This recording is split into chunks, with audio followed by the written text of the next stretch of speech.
A gente já está de volta aqui porque a gente está de olho, nesse momento, no julgamento. Os ministros do Supremo Tribunal Federal julgam o caso Daniel Silveira, essa ação que pode tornar o deputado federal inelegível. O parlamentar virou réu após atacar os ministros da corte. Começa nesse momento o julgamento e a gente vai ouvir. A sessão extraordinária do plenário do Supremo Tribunal Federal, realizada em 7 de abril de 2022. Presidência do senhor ministro Luiz Fux, presentes à sessão os senhores ministros Gilmar Mendes, Ricardo Lewandowski, Carmen Lúcia, Rosa Weber, Roberto Barroso, Edson Fachin, Alexandre de Moraes, Nunes Marques e André Mendonça. Ausente, justificadamente, o senhor ministro Dias Toffoli. Procurador-Geral da República, doutor Antônio Augusto Brandão de Aras. Abriu-se a sessão às 14h30, sendo lida e aprovada a ata da sessão anterior. Não havendo nenhuma objeção, eu considero aprovada a ata. Senhoras ministras, senhores ministros, Sua Excelência, Vice-Procuradora-Geral da República, está apregoada para hoje a ação penal 1044, que foi pautada com antecedência prevista em lei. Por outro lado, é de saber-se que a Resolução 767, que cuida de medidas de combate à Covid, no âmbito do Supremo Tribunal Federal, dispõe que para ingressar no edifício do Supremo Tribunal Federal é necessário comprovante da vacina ou teste negativo de Covid. De início, o advogado inscrito para representar o denunciado recusou-se a fazer o teste, noticiando que não tomara a vacina. Portanto, na oportunidade, foi interditada o seu ingresso no prédio do Supremo Tribunal Federal. Posteriormente, foi disponibilizado à Sua Excelência um link para que fizesse a sustentação por videoconferência, o que o eminente advogado também não aceitou. Por fim, já agora, 3h24, o advogado aceitou submeter-se ao teste da Covid. Realizado o teste, o resultado foi negativo, de sorte que essa demora pelo julgamento, para início do julgamento, se deu por conta dessa recalcitrância indevida do advogado da parte. Em razão disso, gostaria que constasse da ata não só toda essa narrativa, como também fosse oficiada a Ordem dos Advogados do Brasil para que analisasse a conduta do advogado à luz do Código de Ética. Dito isso, eu passo antes de iniciar o julgamento, há uma questão de ordem. E a questão de ordem é a seguinte: o advogado, a parte, suscita como questão de ordem antecedente ao julgamento a suspeição e o impedimento de todos os ministros, ressalvados os ministros Nunes Marques e André Mendonça. Sucede que, na narrativa da arguição da suspeição e impedimento, o eminente advogado suscita apenas inconformismos com as decisões judiciais adotadas e, por isso, não se enquadrou a sua suscitação em nenhuma das hipóteses, nem de impedimento e de suspeição, razão pela qual eu estou rejeitando o impedimento e a suspeição para viabilizar um julgamento isento pela Corte. Há alguma divergência? Não havendo divergência, considero acolhida a questão de ordem e rejeitado o impedimento e a suspeição suscitados pelo eminente advogado. E, então, passo agora a palavra à Sua Excelência, o ministro Alexandre de Moraes, que é o relator. Posteriormente, o revisor deverá se pronunciar sobre o relatório. Então, o ministro Alexandre de Moraes, Vossa Excelência, tem a palavra para o relatório. Obrigado, presidente. Cumprimento Vossa Excelência, ministro Luiz Fux, cumprimento Vossa vice-presidente, ministra Rosa Weber, ministra Carmen, Lúcia, ministros, também a doutora Lindoras, vice-procuradora-geral da República. Presidente, elaborei um relatório detalhado, que foi já enviado a todos os colegas e já está público no site de acompanhamento do Supremo Tribunal Federal. E como haverá duas sustentações orais, do Ministério Público e da Defesa, vou realizar um relatório sintético para que não fique repetitivo as citações que depois constarão no voto também. Trata-se aqui de denúncia oferecida pela Procuradoria-Geral da República, imputando ao réu Daniel Lúcio da Silveira, deputado federal pelo Estado do Rio de Janeiro, a prática das condutas descritas no artigo 344 do Código Penal, por 3 vezes, no artigo 23(2), por 1 vez, e 4, por 2 vezes, o último combinado com o artigo 18, ambos da Lei 7.170 de 83. Os eventos narrados na denúncia ocorreram entre novembro de 2020 e fevereiro de 2022. A peça acusatória imputou diversos fatos criminosos ao investigado a partir de vídeos gravados e divulgados na internet, de conhecimento público e notório, cito aqui folhas do documento, detalhadamente descritos no relatório enviado, como disse a Vossas Excelências, e público no sistema do Supremo Tribunal Federal, e cujos principais trechos serão certamente citados pela acusação e defesa e, posteriormente, todos eles constarão em meu voto.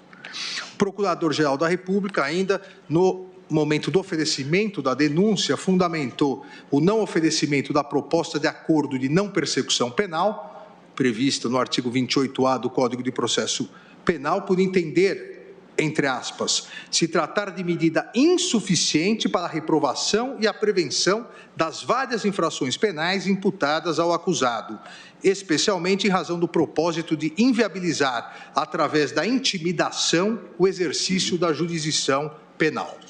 O investigado, o réu Daniel Lúcio da Silveira e sua defesa foram notificados no dia 18 de fevereiro de 2021 e não apresentaram resposta à denúncia no prazo legal. A deliberação sobre o recebimento ou rejeição da denúncia oferecida pela Procuradoria-Geral da República foi pautada inicialmente para 11 de março de 2021 no plenário dessa Corte. Porém, presidente, colegas se recordam que naquela sentada indiquei o adiamento do julgamento em homenagem ao princípio da ampla defesa do contraditório e determinei a devolução do prazo de 15 dias para a apresentação de defesa preliminar, franqueado novo acesso integral aos autos que trazem as investigações relacionadas também ao inquérito 4781 e aos autos principais do inquérito. A defesa, então, nesse novo prazo, ofereceu resposta à acusação, requerendo o reconhecimento da inépcia da inicial, a não incidência dos crimes descritos na denúncia, a absolvição sumária, também em virtude da inexistência de demonstração de lesão real ou potencial aos bens jurídicos tutelados pela lei.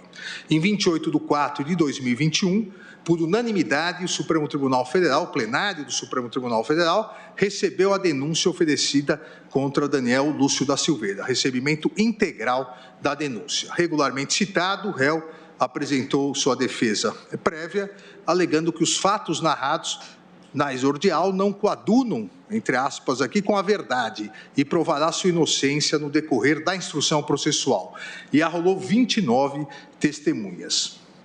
Ao argumento de que a denúncia integralmente recebida pelo plenário havia imputado ao réu 3 eventos criminosos distintos, determinei fosse intimada a defesa por um prazo de 5 dias para que se cumprisse o Código de Processo Penal e pudesse indicar até 8 testemunhas para cada fato específico. A defesa de Daniel Silveira apresentou novo rol de testemunhas, indicando 14 pessoas a serem inquiridas. Das 14 testemunhas, então, arroladas pela defesa, 13 já constavam no rol apresentado por ocasião da defesa prévia. Ou seja, na verdade, ao invés, não só reduziu, como apresentou uma nova testemunha de forma extemporânea. Essa nova testemunha extemporânea foi indeferida. Na mesma ocasião, designei a realização de audiência de instrução para os dias 16 e 17 de agosto, por videoconferência, em virtude da pandemia, com a condução do magistrado instrutor desse gabinete, o desembargador Ayrton Vieira. Em 30/7 de 2021, considerando a habilitação do advogado Paulo César Rodrigues de Faria, anteriormente indicado como testemunha, advogado e testemunha, também intimei a defesa para solucionar esse problema, e a própria defesa reconheceu a existência de vedação legal intransponível à oitiva do próprio advogado como testemunha. A audiência de instrução ocorreu nos dias agendados, tendo ocorrido a oitiva das testemunhas e o interrogatório do réu, conforme termo de assentada juntado aos autos. 25/8 de 2021, determinei a intimação da Procuradoria-Geral da República e a defesa do réu Daniel Silveira para requerimento de eventuais diligências nos termos do artigo 240 do Regimento Interno do Supremo Tribunal Federal. Da mesma forma, determinei a transcrição integral das oitivas das testemunhas e do interrogatório do réu, que foram juntadas autos. O Ministério Público nada requereu na fase do artigo 10 da Lei 8.038. A defesa do réu Daniel Silveira requereu diversas diligências sem nenhuma relação de causalidade com os fatos apontados na denúncia. Em decisão de 15 de nove de 2021, indeferir essas diligências, houve agravo regimental e trago como preliminar ao mérito na presente assentada. A defesa ainda do réu Daniel Silveira, em manifestação de 9/9 de 2021, requereu fosse declarada a extinção de tipicidade e a consequente extinção de punibilidade do denunciado pelas práticas dos crimes descritos na denúncia. Também indeferir, uma vez que se confunde com o próprio mérito, e será analisado hoje nessa assentada. A Procuradoria-Geral da República requereu fosse concedida excepcionalmente uma suplementação de prazo para apresentar suas razões finais por mais 5 dias, contados a partir do dia seguinte ao do termo, 30 de setembro, sem prejuízo de atribuir-se igual extensão à defesa. Deferir o prorrogamento em 5 dias, um prazo adicional de 5 dias à Procuradoria-Geral da República, e conceder, em virtude da par condicio processual, como corolário do contraditório e da ampla defesa, o mesmo prazo, a mesma extensão de prazo em 5 dias ao réu Daniel Silveira. Em suas alegações finais, apresentadas em 7/10 de 2021, a Procuradoria-Geral da República pleiteou a absolvição do denunciado pela prática do crime previsto no artigo 23, inciso 2º, e a condenação por 3 vezes em continuidade delitiva pela prática do crime previsto no artigo 344 do Código Penal e por 2 vezes em continuidade delitiva pela prática do crime previsto no artigo 23, inciso 4º, combinado com 18, ambos da Lei 7.171. As razões da Procuradoria-Geral da República, que, como disse, já se encontram detalhadamente escritas no relatório entregue a Vossas Excelências e público no sistema do Tribunal, obviamente serão melhor detalhadas na sustentação oral do eminente Vice-Procuradora-Geral da República. Em despacho de 8/10, concedi aquela extensão do prazo, consequentemente um prazo de 22 dias para apresentação das alegações finais da defesa. A defesa apresentou as suas alegações finais, em síntese, pediu acolhimento de preliminares arguídas, nulidade por violação ao devido processo legal decorrente do não oferecimento do acordo de não persecução penal e pelo reconhecimento do Instituto da Abolitio Criminis, no que diz respeito aos crimes previstos na Lei de Segurança Nacional, a Lei 7.170 de 83. E no mérito manifestou-se pela absolvição do denunciado em relação à imputação da prática do crime de coação no curso do processo, artigo 344, em virtude da incidência da imunidade parlamentar material, bem como por sua absolvição em relação aos crimes previstos na Lei 7.170, dada a ausência de elementos subjetivos e objetivos de enquadramento para a sua aplicabilidade. Da mesma maneira, o relatório escrito e publicizado, o relatório completo, expõe detalhadamente as razões da defesa, que serão, por óbvio, descritas na sustentação oral do defensor. Em decisão de 8/11 de 2021, considerando o encerramento da instrução dessa ação com a apresentação das alegações finais do Ministério Público e da Defesa, substituir a prisão do réu Daniel Silveira por medidas cautelares diversas. Em 9/11 de 2021, encaminhei os autos ao revisor nos termos do artigo 21, inciso 10 do nosso regimento interno. Em 21 de janeiro de 2022, o eminente ministro revisor, ministro Nunes Marques, nos termos do artigo 25, inciso 2º do regimento interno, pediu dia para julgamento do feito. Em 22/3 de 2022, determinei a abertura de vista dos autos à Procuradoria-Geral da República para manifestação quanto ao desrespeito das medidas cautelares impostas ao réu em razão dos fatos noticiados, em especial o desrespeito a frequentar locais públicos, o desrespeito que ocorreu em encontrar-se com outros investigados e a concessão de entrevistas sem autorização judicial. Em 25/13 de 2022, atendendo a requerimento da Procuradoria-Geral da República, determinei a imposição de medidas cautelares em caráter cumulativo com as anteriormente estabelecidas, uma delas, o uso de tornozeleira eletrônica, e diante da negativa do réu em se submeter ao cumprimento do monitoramento eletrônico com a fixação do equipamento de monitoramento, utilizando-se das dependências do Congresso Nacional para descumprir decisão judicial,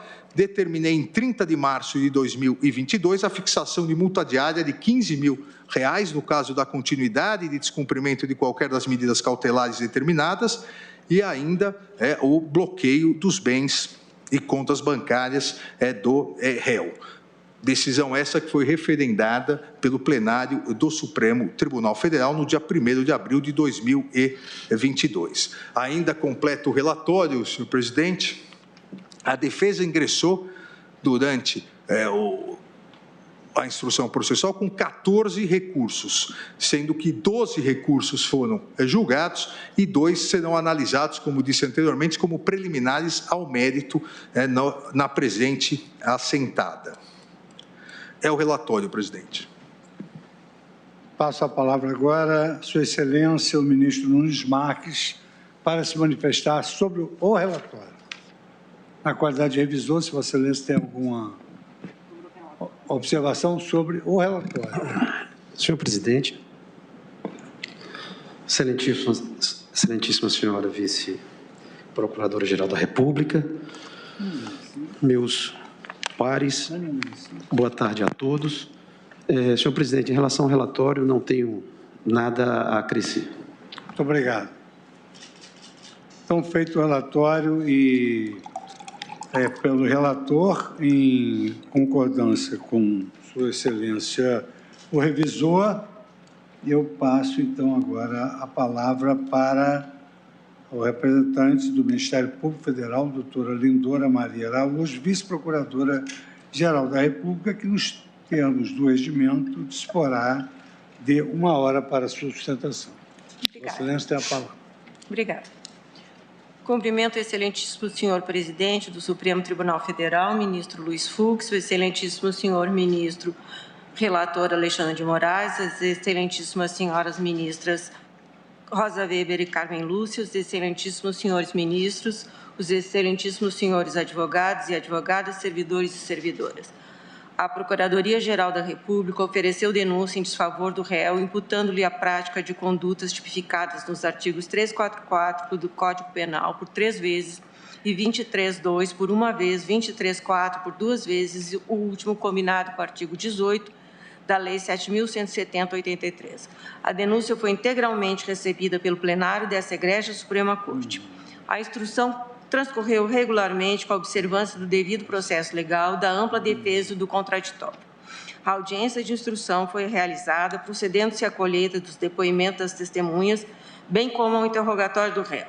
As alegações finais de ambas as partes foram apresentadas, impondo-se preliminarmente ao exame do fundo desta causa penal. Algumas considerações necessárias sobre um dos mais importantes institutos que compõem o Estatuto Constitucional do Parlamentar, a imunidade material ou inviolabilidade. A inviolabilidade consiste em uma imunidade funcional de direito substancial, por força da qual, em regra, o sujeito não é punido, mesmo que tenha realizado um fato que apresenta correspondência a uma figura do crime, ou seja, a um tipo penal. Cumpre destacar que a inviolabilidade não vem conferida ao parlamentar, senão como garantia do livre exercício de seus direitos funcionais, de representação política, como membro do parlamento, não consistindo em um privilégio pessoal, mas em uma prerrogativa de feição institucional, por essa razão, sabidamente irrenunciável. Como salientado pelo magistério da doutrina, as imunidades parlamentares, em suas origens europeias mais remotas, foram desde sempre uma proteção erguida em favor do parlamento, contra eventuais abusos do rei e de seus servidores, entre os quais se incluíam os juízes, subsistindo no mundo contemporâneo, todavia, uma proteção do parlamento contra o uso político do processo penal. Em 1397, o rei inglês mandou prender um deputado que apresentou uma proposta que reduzia o orçamento real. 2 anos depois, subindo ao trono outro rei, o novo monarca julgou a prisão ilegal e firmou-se o princípio de que membros do parlamento não poderiam ser responsabilizados legalmente por suas opiniões e votos no exercício das funções. Após a Revolução Francesa, as diversas constituições consagraram a imunidade parlamentar como garantia indispensável aos membros do parlamento contra atos arbitrários do governo ou de particulares que tentassem impedir o livre exercício das funções inerentes ao mandato parlamentar. Como se depreende desde a sua origem, a imunidade parlamentar visa proteger parlamentares de ingerências arbitrárias no exercício de suas funções. A garantia jamais foi projetada como um instrumento que acoberte atos de afronta a outro poder do Estado. O terreno de afirmação das imunidades parlamentares é o ato da contínua disputa em contexto de marcado antagonismo entre as pretensões opostas e inconciliáveis de política e do sistema de justiça, entre o que seria o espaço peculiarmente protegido de atuação funcional legítima do parlamentar, ou, ao contrário, o domínio normal do exercício da persecutio criminis.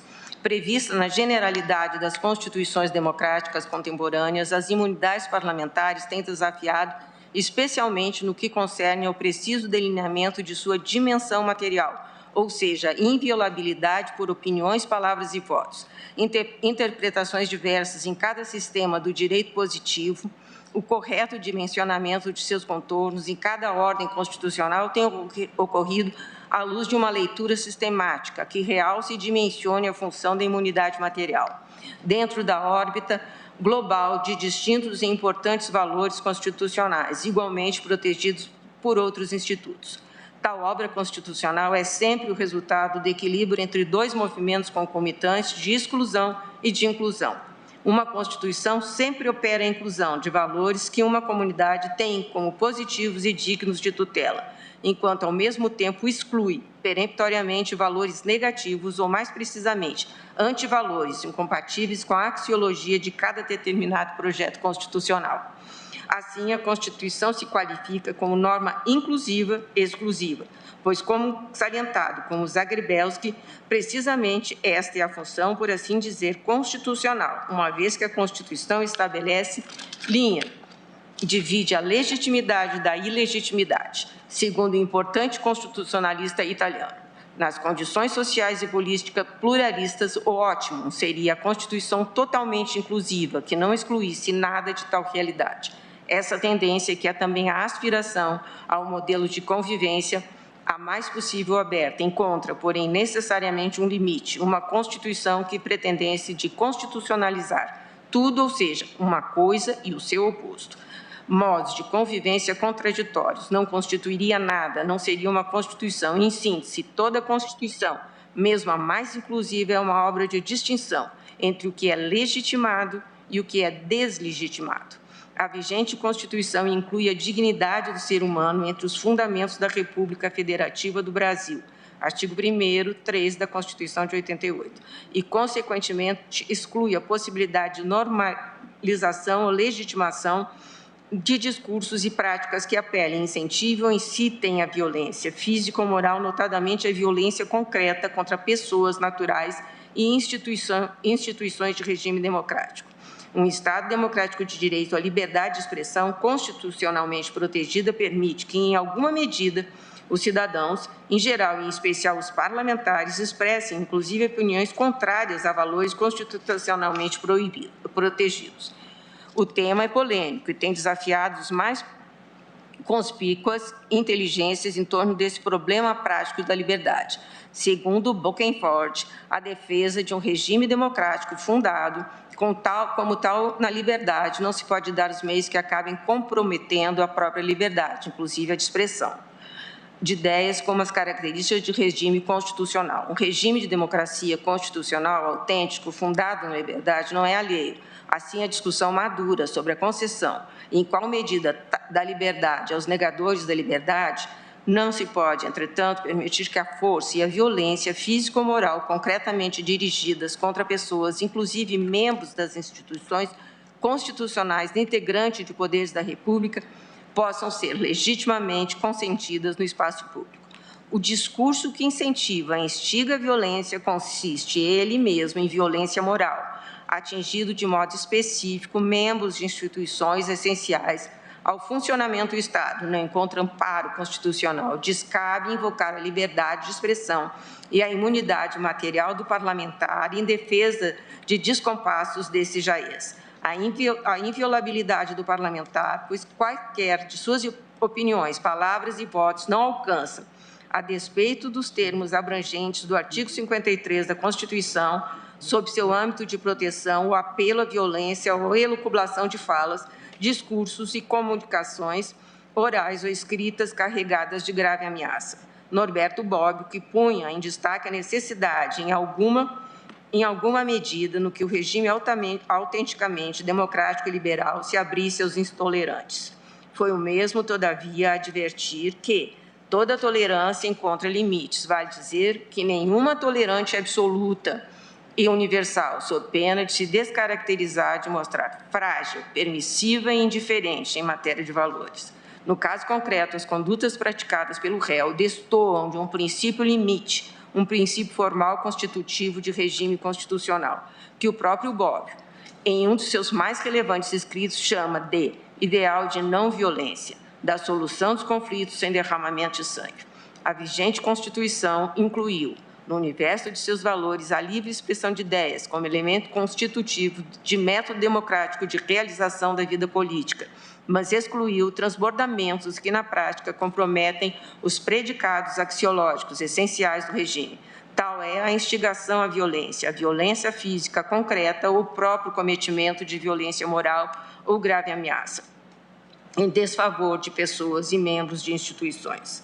A imunidade material, de que ora se cuida, não cria ou estabelece espaço vazio de direito e imune à incidência dos mais altos valores constitucionais, como se cuidasse de terra sem lei, ou como se o império da Constituição e das leis desmoronasse perante uma inusitada zona franca de inconstitucionalidade.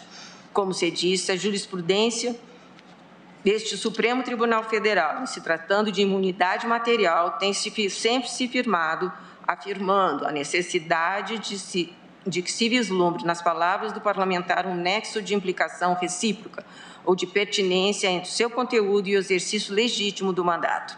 Analisando os fatos que dão substrato à acusação promovida nos presentes autos, em que se faz claro apelo e incentivo à violência concreta contra autoridades representantes dos poderes constituídos em instituições e o próprio réu em pessoa dá curso a graves ameaças.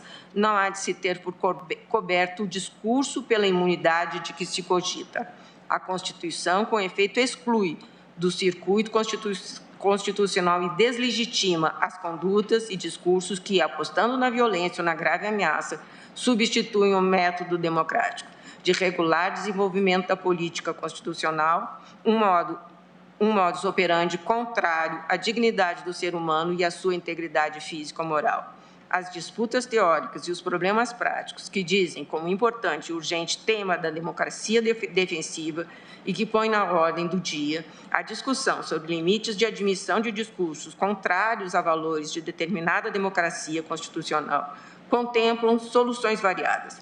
a controvérsia doutrinária que graça a ter respeito do tema, a demonstrar o sadio pluralismo que viceja no âmbito acadêmico revelar-se salutar.